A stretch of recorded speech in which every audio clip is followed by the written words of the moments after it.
दादा नमस्कार.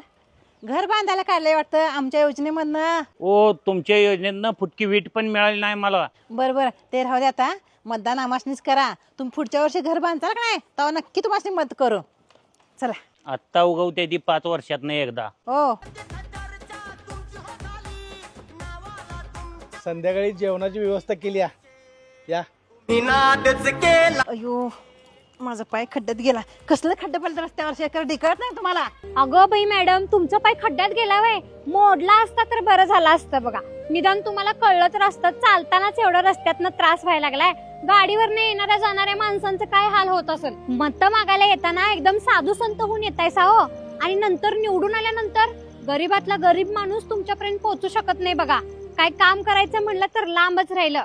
तुम्ही कुणाला किंमत देत नसताय हो. तेव्हा तुमच्या जवळची सगळी लोक चला चला निघा निघा अशा पद्धतीने बोलतात त्यांच्या संग. आणि एकदा का मत मागून गेलासा तर तुम्ही 5 वर्ष परत फिरकत सुद्धा नाही. काय चाललंय काय नाही बघायला. 5 वर्षानंतर परत तुम्ही मत मागायला येतायसा.